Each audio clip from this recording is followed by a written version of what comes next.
warahmatullahi wabarakatuh. Bismillahirrahmanirrahim.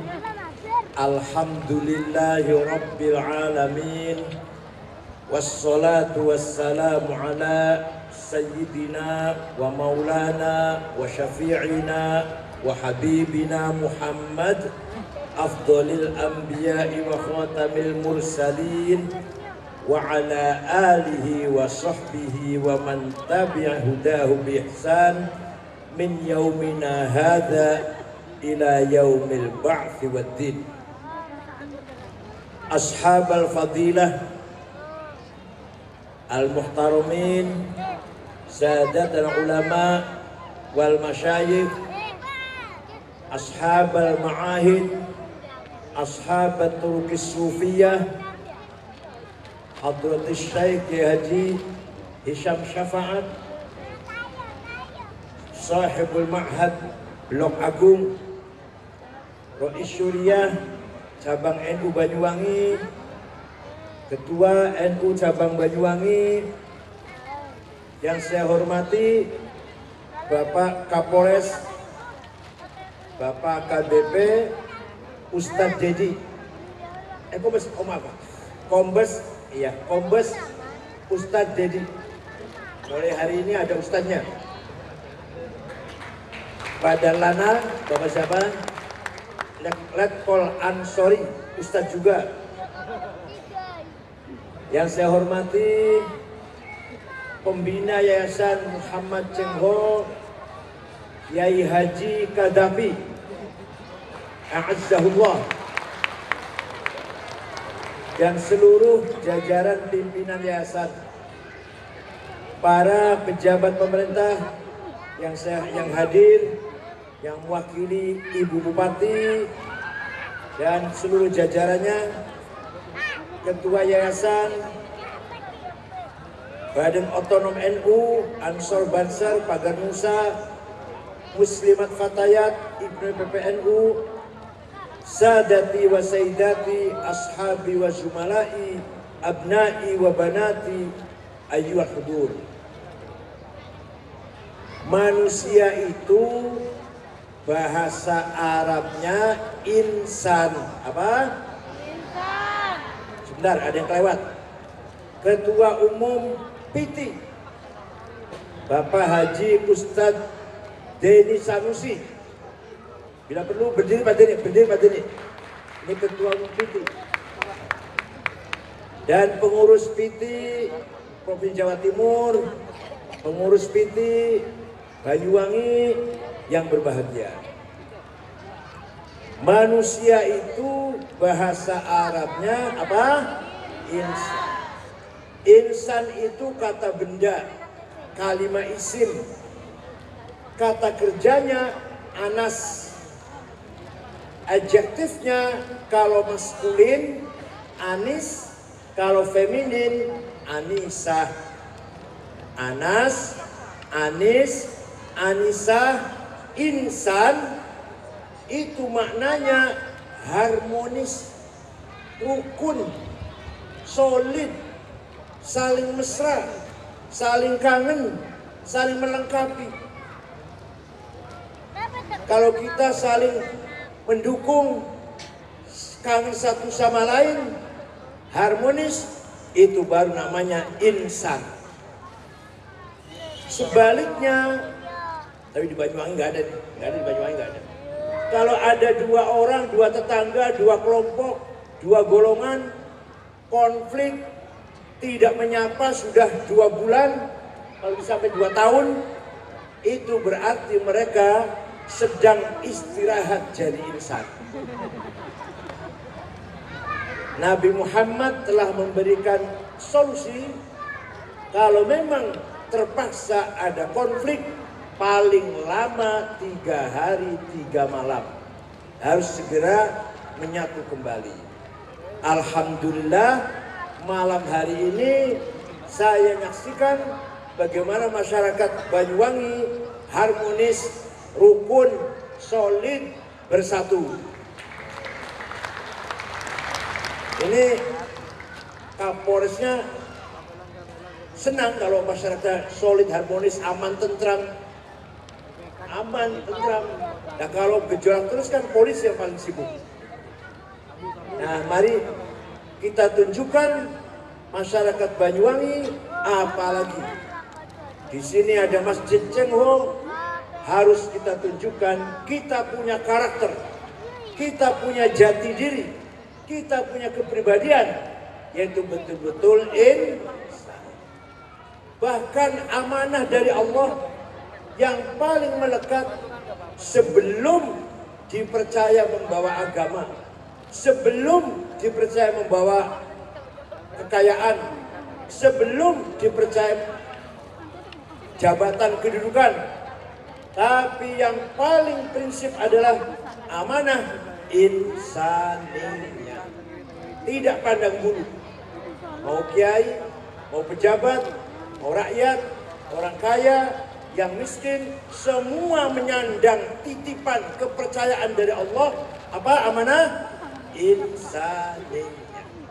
Sebelum agamanya apa, jabatannya apa, pintar apa tidak, kaya apa miskin, itu nanti itu.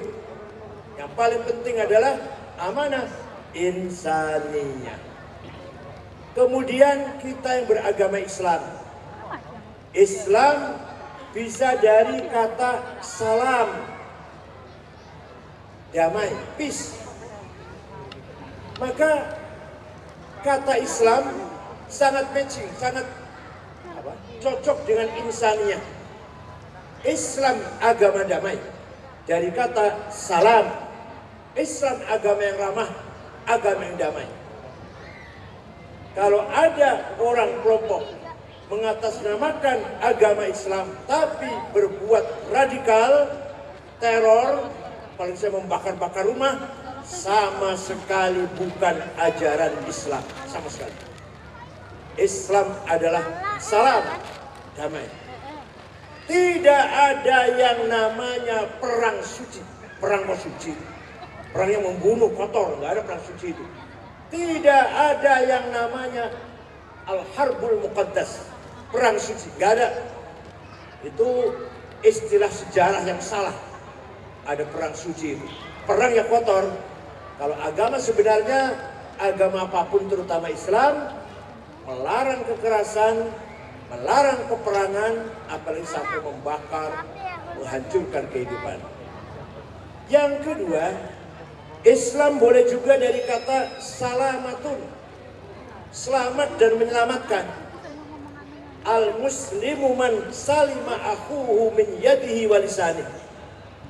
Yang namanya orang Islam itu ketika di situ ada orang Islam, masyarakat sekitarnya merasa tenang. Itu orang Islam namanya. Seumpama saya tinggal di Banyuwangi, seumpama kanan kiri saya, tetangga saya merasa tentram, tenang, aman, tidak terganggu dengan adanya saya, maka saya orang Islam. Tapi kalau saya tinggal di Banyuwangi, menimbulkan ketakutan, masyarakat takut dengan adanya saya di Banyuwangi, resah, khawatir, ngeri, gak bisa tidur. Ada saya di Banyuwangi, tinggal di Banyuwangi, saya bukan orang Islam. Paham tidak? Mari wujudkan Islam yang sebenarnya, saling menyelamatkan, saling melindungi. Yang terakhir, Islam bisa dari kata taslim, menyerah total kepada Allah Subhanahu wa Ta'ala. Jadi Islam itu bisa dari kata salam, damai, salamatun, selamat, menyelamatkan, taslim, menyerah total kepada Allah. Nah, Nabi Muhammad telah memberikan contoh bagaimana Nabi ketika memimpin Madinah, penduduknya beragam. Ada kelompok beragama Islam pendatang, namanya muhajirin. Ada segolongan beragama Islam pribumi, namanya Ansor. Ada non-muslim 3 suku beragama Yahudi, Bani Quraidah, Bani Qainuqa, Bani Nadir. Nabi memberlakukan semua penduduk kota Madinah dengan perlakuan sama, di mata hukum sama mendapatkan pelayanan dan fasilitas dan kewajiban. Tidak ada perbedaan antara muslim dan non muslim, tidak ada perbedaan antara Arab dan yang non Arab. Paham tidak? Kata Nabi Muhammad, Bismillahirrahmanirrahim, hadza kitabu Muhammad, al-muslimuna min Quraisy wal muslimuna min Yathrib wal Yahud wa man tabi'ahum wa lahiqa bihim wa jahada ma'hum innahum ummatun wahidah. Bismillahirrahmanirrahim. Ini ketetapan Muhammad, muslim pendatang, muslim pribumi, dan Yahudi non muslim, asalkan sama dalam visi misi, cita-cita, maka sesungguhnya semua itu adalah umat yang satu. Apa artinya? Artinya Nabi Muhammad 15 abad yang lalu telah mencoba dan berhasil mewujudkan masyarakat yang diikat dengan ikatan kesamaan visi misi, bukan kesamaan agama, bukan kesamaan suku. Paham tidak? Jadi Nabi Muhammad mengikat masyarakat Yathrib dengan kesamaan cita-cita. Agamanya berbeda-beda, sukunya berbeda-beda, dan berhasil. Nabi Muhammad mencoba seperti itu. Maka sistem seperti itu namanya tamadun madaniyah. Apa namanya? Tamadun, civilized. Kota Yathrib diganti namanya Madinah. Madinah adalah sebuah ikatan masyarakat yang berdasarkan kesamaan visi misi, bukan dibangun di atas kesamaan agama, bukan dibangun di atas kesamaan suku. Maka Nabi Muhammad tidak pernah mendeklarkan berdirinya negara Islam. Tidak. Nabi Muhammad tidak pernah memproklamirkan berdiri negara Islam. Nabi Muhammad tidak pernah memproklamirkan berdirinya negara Arab, tapi negara Madinah, mutamaddin, madaniyah, masyarakat yang keren, modern, diikat dengan kesamaan visi dan misi. Nah, kita Indonesia seperti itu. 1000 lebih suku. 1000 berapa itu? Di Indonesia ini lebih dari 1000 suku, lebih 714 bahasa, 17.000 pulau, 6 agama, Islam, Katolik, Kristen, Hindu, Buddha, Konghucu, itu yang resmi itu. Yang nggak resmi masih banyak lagi. Sabto Darmo, Darmo Gandul, Gotoloco, Sambelun, Subut, Pangestu, Kaharingan, Kapitayan, Karuhunan, Sudawiwitan, Parpalin, itu agama-agama lokal. Masih banyak, di 20 barangkali. Indonesia yang beragam, yang bineka ini disatukan dengan cita-cita yang sama. Ingin membangun negara yang adil dan makmur, berkeadilan dan makmur, dan masyarakatnya sejahtera. Itu cita bersama itu. Akan tapi Indonesia masyarakatnya harus beragama, walaupun negaranya bukan negara agama. Haji Hasyim Asy'ari, pendiri NU, kakeknya Gus Dur, pahlawan nasional, mengeluarkan jargon yang sering kita dengar, kelihatannya ringan, jargon ringan kelihatannya, padahal mempunyai arti yang sangat besar. Sejak tahun 1914, Hasyim Asy'ari sudah mengeluarkan, mengatakan hubbul waton minal iman. Apa artinya itu? Artinya nasionalisme tidak boleh bertentangan dengan agama, agama tidak boleh bertentangan dengan nasionalisme. Ikatan yang sangat kuat. Maka mengapa kalau di Timur Tengah mudah perang?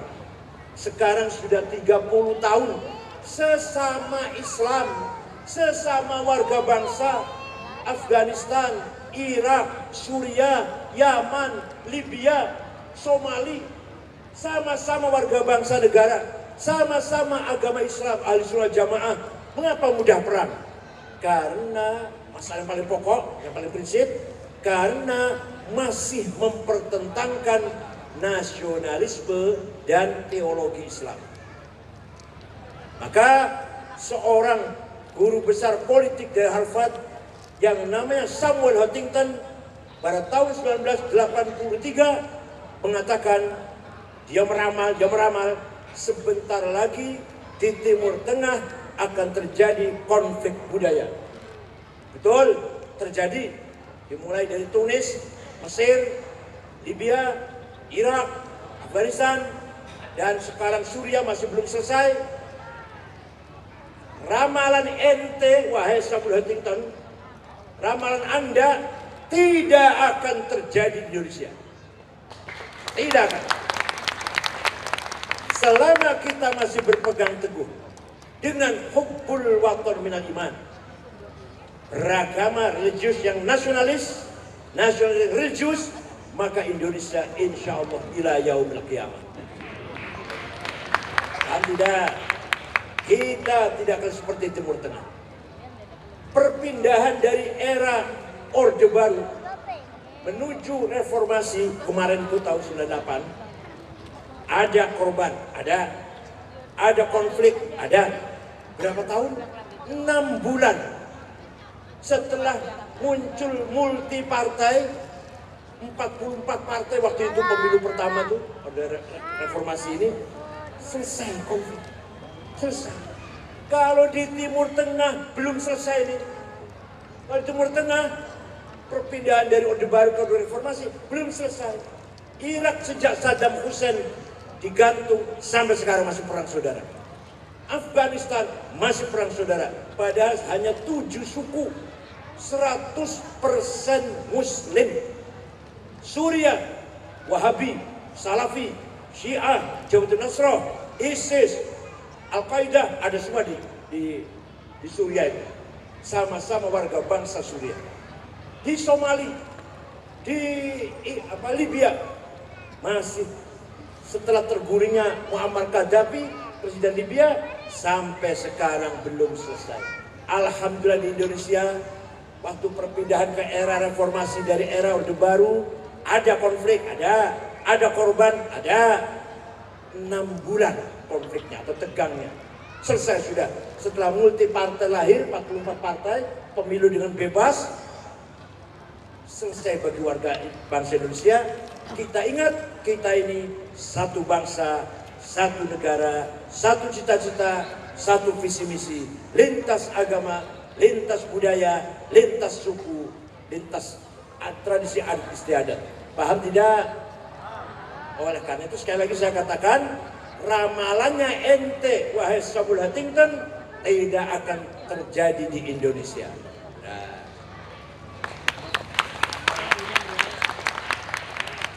Tinggal mari kita tingkatkan spirit agama, ruhnya agama. Agama jangan hanya papan nama, agama jangan hanya KTP. Bahkan agama bukan hanya akidah dan syariah, bukan hanya rukun iman dan rukun Islam, bukan hanya itu agama itu.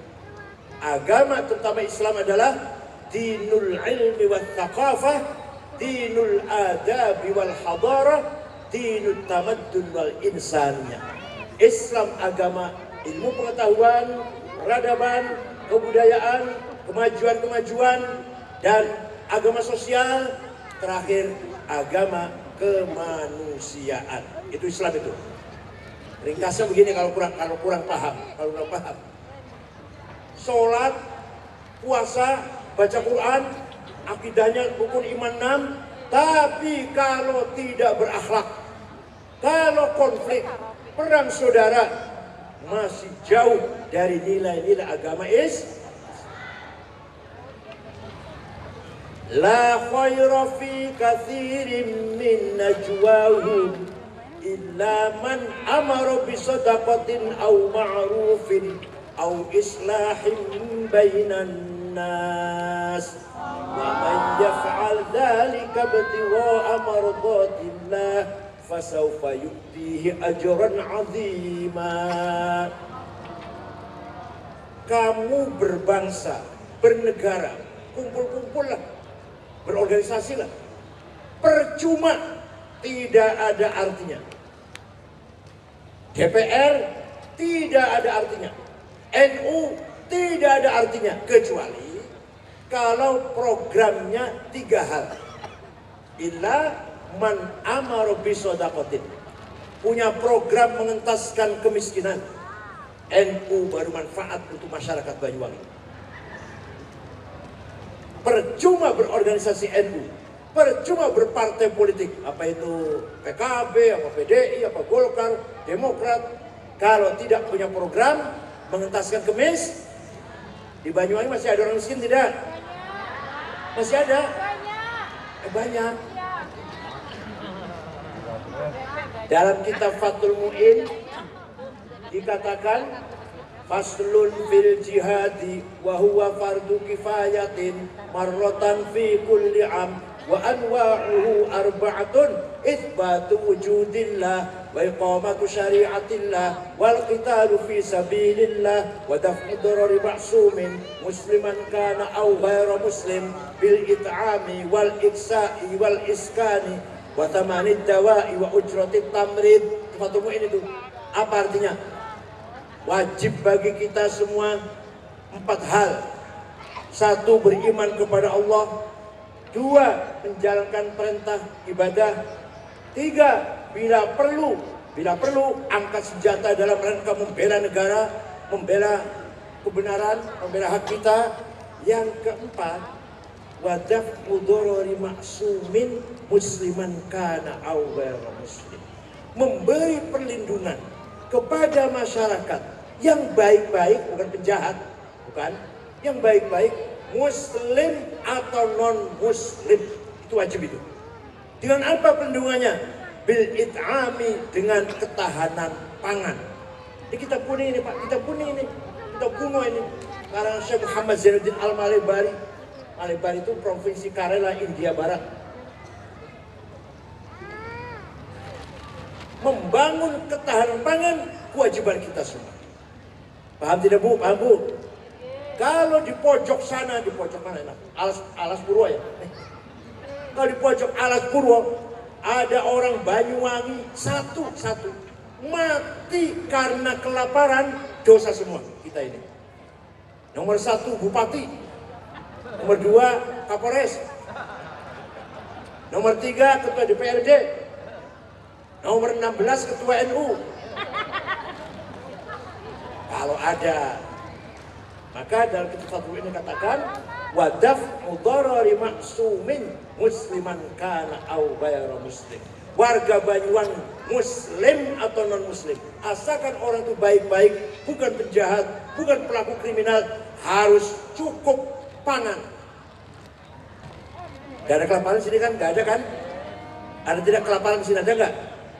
Gak ada, alhamdulillah. Gak ada yang dosa berarti. Gak ada yang dosa berarti. Kita prihatin kadang-kadang. Kesenjangan yang sangat lebar. Ada orang kaya raya, uangnya 42 miliar dolar. Yang 1 miliar itu 15 triliun, itu mendewek birawis. Tapi ada orang yang sama sekali kalau tidak manggul karung, manggul karton, gak punya uang. Ingin dapat uang 100.000, 50.000, harus kerja keras, di bawah terik matahari, berkeringat. Masih banyak kan yang itu? Masih banyak? Tapi sementara ada orang di Jakarta yang uangnya 42 kali 15 triliun, itu mendewek birawis lah. Ada orang yang uangnya 38 miliar dolar. Ada konglomerat 4 orang kekayaannya sama dengan 100 juta rakyat. Kesenjangan yang sangat lebar ini sangat-sangat berbahaya. Sangat-sangat berbahaya.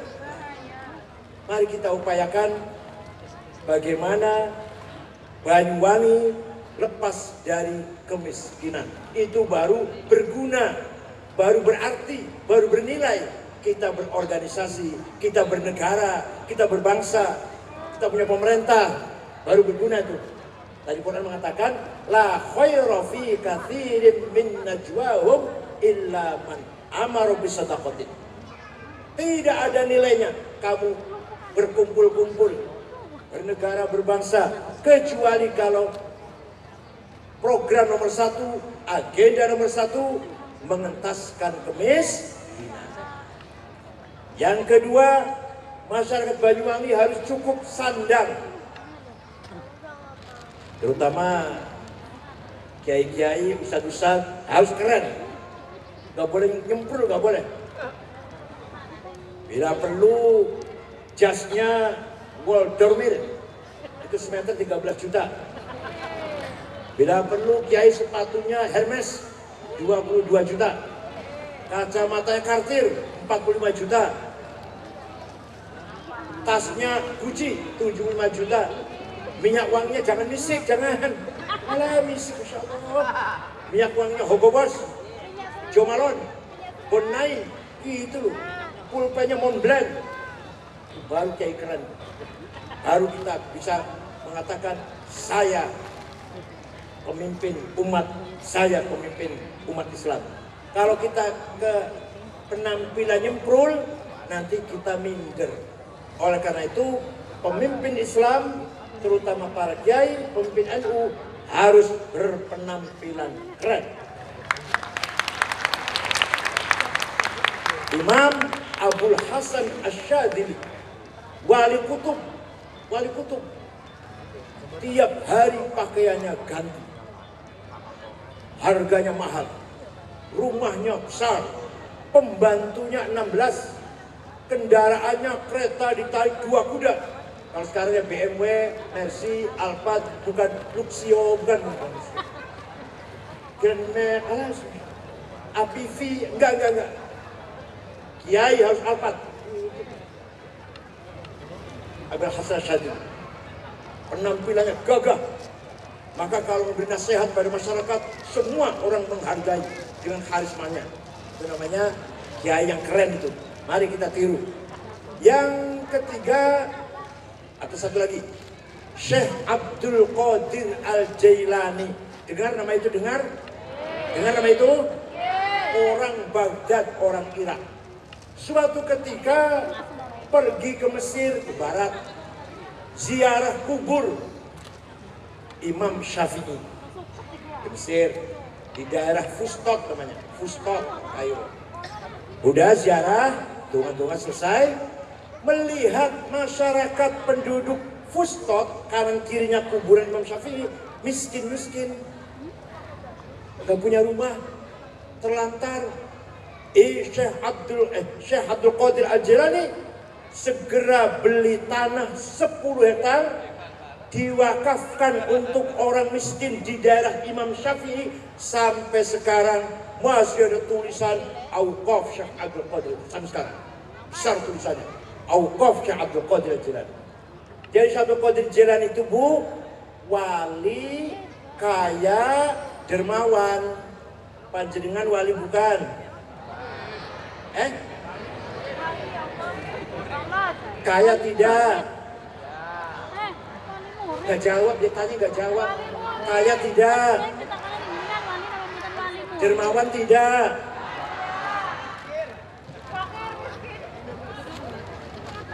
Sahabat Utsman, sahabat ini yang pasti masuk surga, kaya. Suatu ketika dagangannya datang, logistik, gandum, jagung, kira-kira itulah, dibawa oleh 700 onta. Kalau kita 700 cikar lah kalau kita sekarang, 700 gerobak lah cikar. Masuk ke Madinah oleh orang Yahudi, mau diborong, dikasih untung 200%. Enggak. 300%, 3 kali lipat. Enggak. Terus maunya berapa Usman? Tidak saya jual. Akan saya sodakohkan untuk fuqara Madinah. Ya sahabat Utsman itu Bu, sodakohnya beras atau bahan makan yang diangkut 700 onta. Paham betul? Menjadikan pernah sedekah berapa ratus onta kira-kira? Itu sahabat. Oleh karena itu sekali lagi umat Islam harus kaya, harus keren, harus sejahtera. Illa man amadu sedaqatin, dari kata Al-Quran tadi. Yang kedua, sandang. Umat Islam harus cukup sandang. Wajib sholat 5 waktu, harus suci. Maka baju harus suci, sarung harus suci, kaos dalam, celana dalam harus suci, kopiah harus. Berarti Islam memerintahkan kita minimal punya baju 7, sarung 7, kopiah 7, kaos dalam 7, celana dalam 7, sandal 7, supaya suci terus. Sholat harus suci pakaiannya. Mana mungkin kalau cuma baju 2. Tadi dibawa masuk ke WC, najis pasti. Harus minimal kita menyiapkan pakaian yang cukup untuk sholat yang sah, agar sah sholatnya. Yang terakhir, wal iskan, tempat tinggal. Masyarakat Banyuwangi, muslim atau non muslim, asalkan orang baik-baik, semua harus punya rumah. Sudah punya rumah belum semuanya? Sudah? Alhamdulillah. Belum? Alhamdulillah belum. Harus punya rumah semua. Kalau tidak, kita biarkan mereka yang tidak punya rumah terlantar, kita tanggung jawab memikul dosanya kita semua. Alhamdulillah, Pak Haji Kadapi ini luar biasa, mengorbankan sebagian kekayaannya, membangun yayasan Muhammad Cengho, dibangun masjid di atas tanah wakafnya Pak Kadapi ini. Selama masjid masih dipakai untuk sujud, Pak Kadapi dapat pahala, kiriman pahala. Selama masih digunakan untuk kebaikan. Yang kedua, au ma'rufin. Percuma kamu berkelompok, berorganisasi, berpartai, berbangsa, bernegara, kecuali kalau ada program kedua, membangun kebaikan. Apa itu kebaikan? Pendidikan dan kesehatan. Apa? Pendidikan dan Banyuwangi sekolah gratis dong, bayar. Bayarnya mahal apa murah? Iya, iya tak? Yang negeri gratis kan, yang negeri.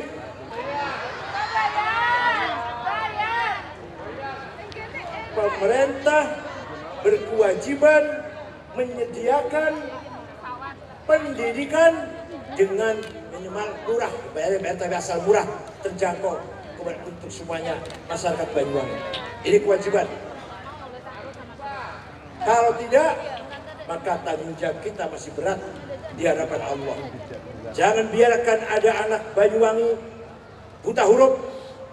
Jangan biarkan ada anak Banyuwangi gak bisa baca, gak bisa tulis, gak bisa baca Quran. Jangan sampai itu. Sudah saatnya kita harus bangkit. Semua anak-anak, remaja, pemuda, pemudi Banyuwangi berpendidikan, cerdas, berilmu pengetahuan, menguasai teknologi, apalagi sampai menguasai digital. Sudah saatnya.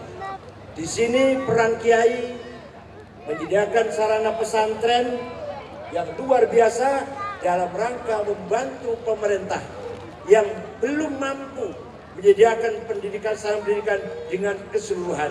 Maka Kiai membangun pesantren dalam rangka membangun masyarakat yang cerdas. Betul nggih? Paham betul?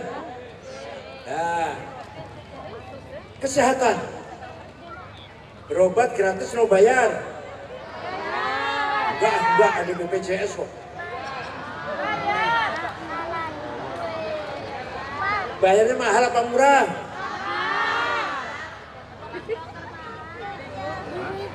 Murah, BPJS. Ini artinya pemerintah memberikan pelayanan kesehatan masyarakat dengan tarif harga yang terjangkau dengan adanya BPJS. Upaya pemerintah agar memberikan pelayanan kesehatan masyarakat jadi sehat semua dengan biaya yang ringan. Nah, itu gampang, itu gampang. Bangun pendidikan gampang, kesehatan gampang, mengentaskan kemiskinan gampang, buka kapan-kapan lah gampang. Yang paling sulit agenda ketiga, au islahim bainan nas, membangun masyarakat yang solid, membangun masyarakat yang harmonis, membangun masyarakat yang akur. Gampang wangel itu, gampang wangel. Ayo kita mulai dari diri kita sendiri. Kita perkuat ukhuwah persaudaraan, hilangkan adawah permusuhan. Mari kita bangun mahabbah, saling mengasihi, saling mencintai. Kita hilangkan al-baghdha, kebencian. Masih banyak orang bertengkar di sini. Masih ada orang bertengkar, permusuhan, orang saling membenci ada? Gak ada, insya Allah di bajunya gak ada. Kamu bangga. Mari islahib bainan nas. Yang namanya kesalehan bukan hanya kesalahan individual. Oh, Kiai Anu itu soleh orangnya, rajin sholat, nggak pernah macem-macem. Itu kiai satu orang atau 1, 2, 3 orang.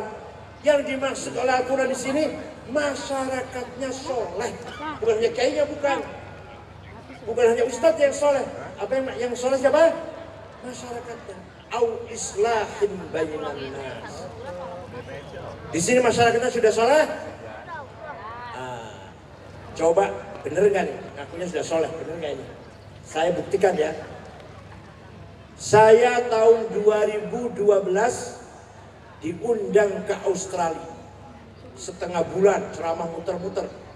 Melbourne, Adelaide, Perth. Hari terakhir mau pulang di Sydney, jalan-jalan ke pasar beli oleh-oleh. Kaos, serwal itulah, gantungan kunci, kalung-kalung mainan, dapat 2 kresek. Pulang ke kamar dengan istri saya. Diberesin, dipak, mau tidur, HP saya baru sadar HP saya tidak ada. Cari pojok-pojok di bawah kasur, nggak ada HP, hilang. Ya sudah, belakangnya sudah, beli lagi nanti di rumah.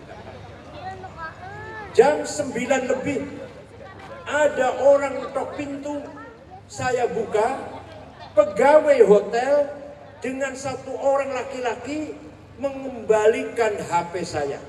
Ini HP-nya Bapak ketinggalan di warung saya. Itu di Australia. Di Banyuwangi kira-kira kalau ada HP ketinggalan.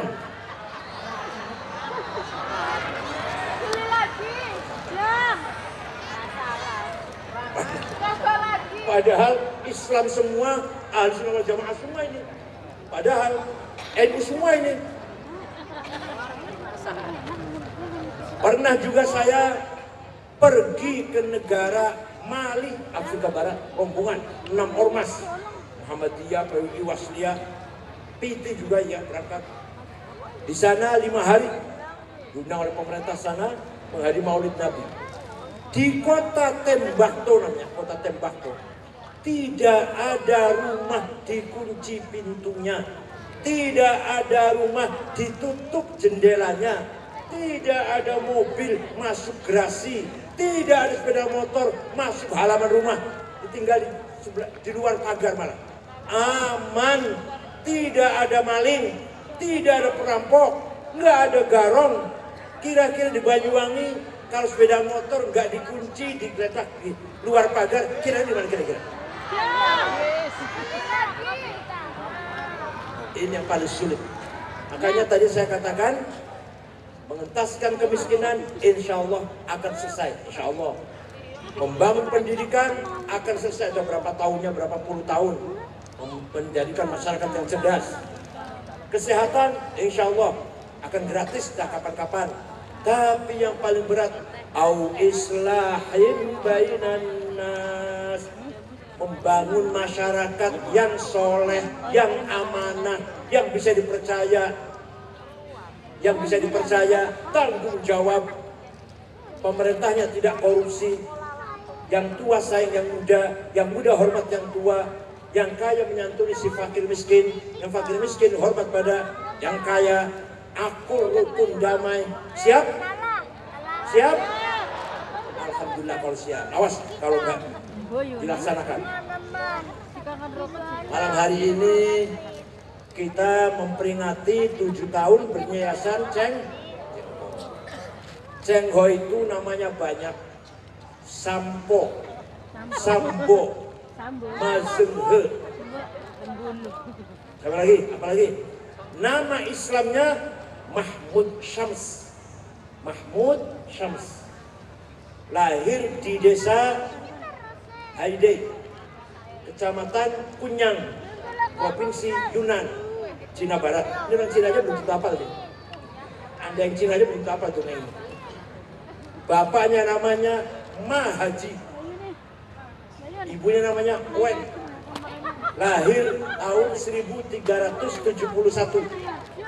Kemudian ringkas cerita, dipercaya oleh Kaisar dinasti Ming agar dia membawa misi pelayaran, membawa pasukan 27.000 dengan kapal 300 lebih keliling dunia mempromosikan negara Tiongkok agar dunia kenal dengan negara Tiongkok. Oleh Cheng Ho kesempatan itu dimanfaatkan satu untuk dakwah Islam.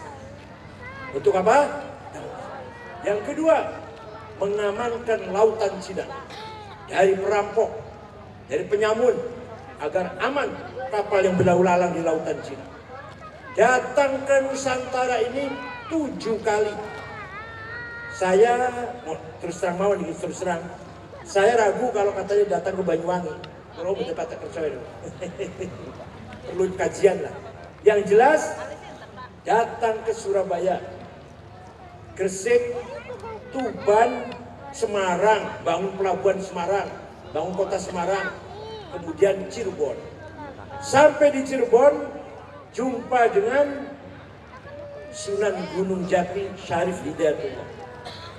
Rombongannya Cheng Ho ada yang Muslim, ada yang non Muslim.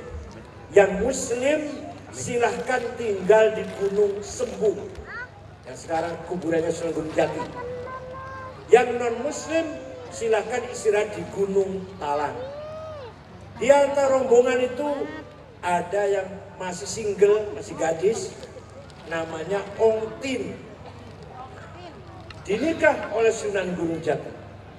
Begitu dinikah Sunan Gunung Jati, nyai pertama namanya Nyai Atikah binti Raden Fatah, Raja Demak.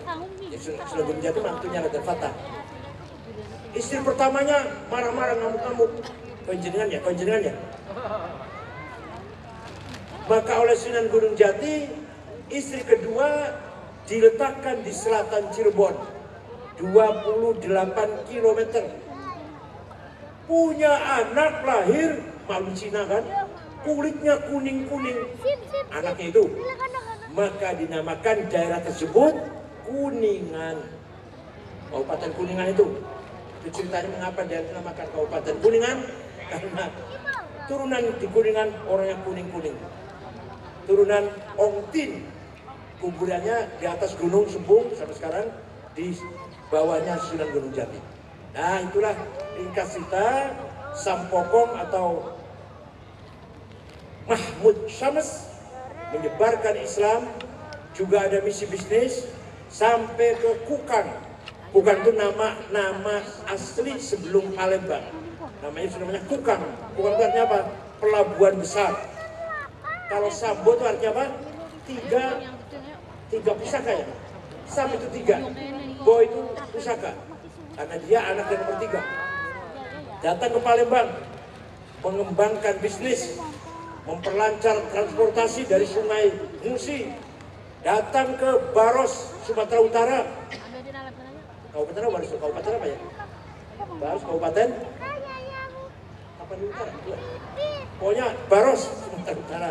Itu ada bekasnya Sampokong datang ke sana. Di Cirebon masih ada kelenteng yang kuno banget. Peninggalannya, rombongannya Cheng Ho. Masjid juga ada Masjid Cheng Ho. Di Semarang, masjidnya Cheng Ho jadi kelenteng. Kalau tadi masjid itu apa buktinya? Di belakang pengimaman kuburan Muslim. Berarti ini masjid ini. Sekarang kelenteng. Ya nggak apa-apa. Masih hilang satu nggak apa-apa kan ya? Masih banyak masjid lah. Hilang satu nggak apa-apa. Alhamdulillah kita masih mengenang keberanian, kehebatan seorang bernama Sambo atau Sampokong atau Sampo yang luar biasa, dan saya sudah pernah ziarah ke kuburannya di mana?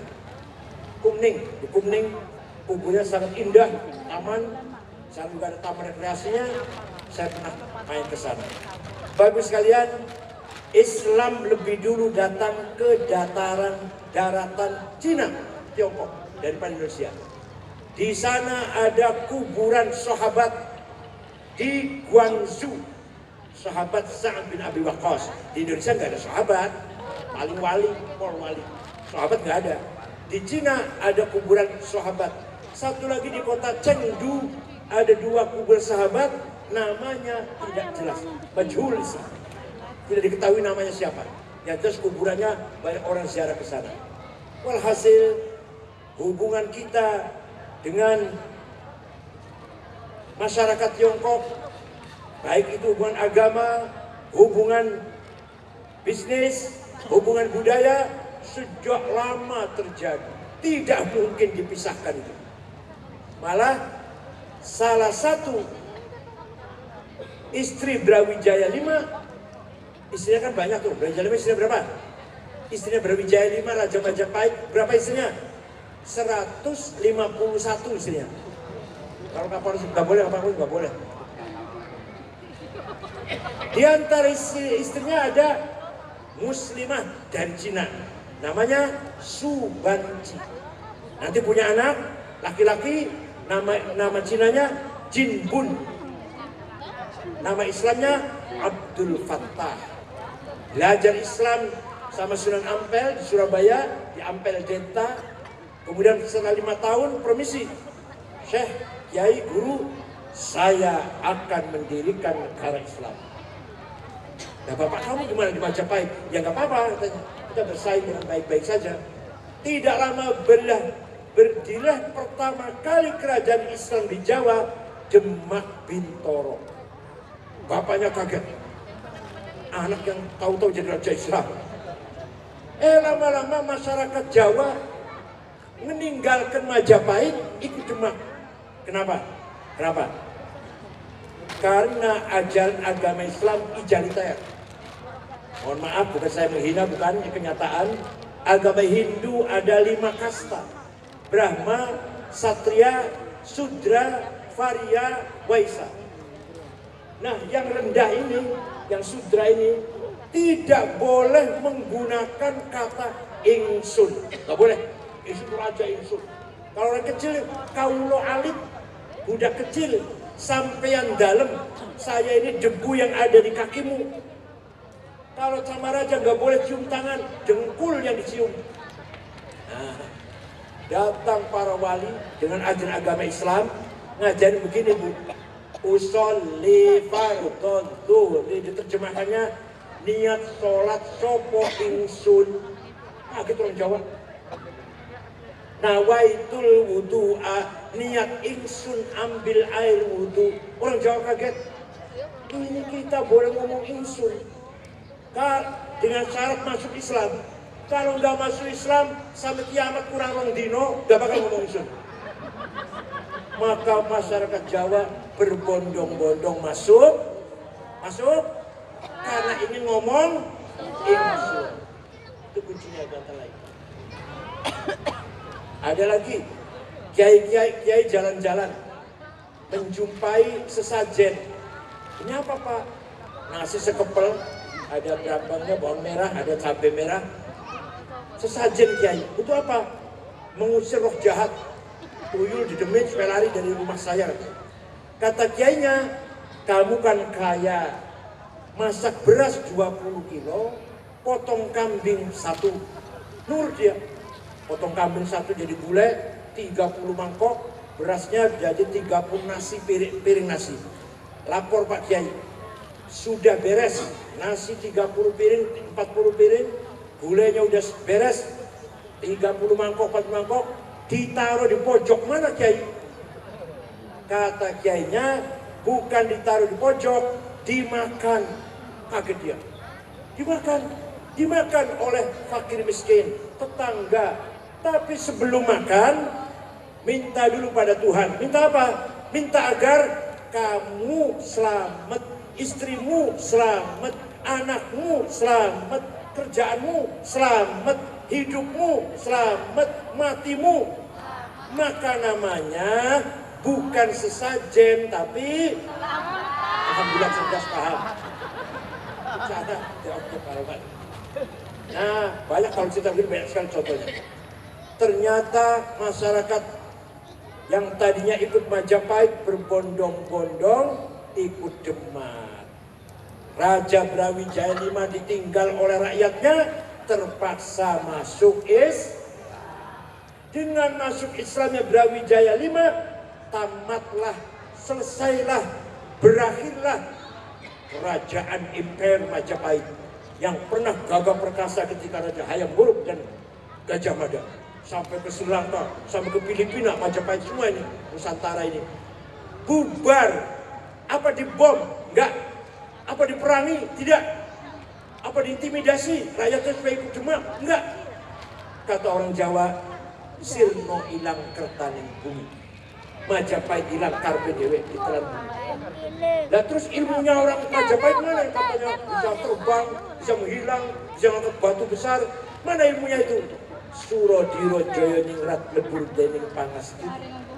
Kehebatan orang Jawa kalah dengan jampinya santri. Ya doanya Jawa kalah dengan jampinya santri dulu, tapi kalau santri sekarang doanya gerobos.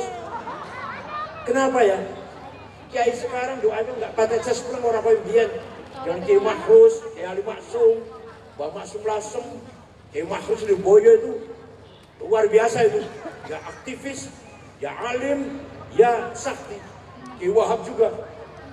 Kiai sekarang kebanyakan drobos, tidak sakti. Kenapa? Setelah saya pikir-pikir, apa sebabnya? Sebabnya keseringan bikin proposal. Itu sebabnya.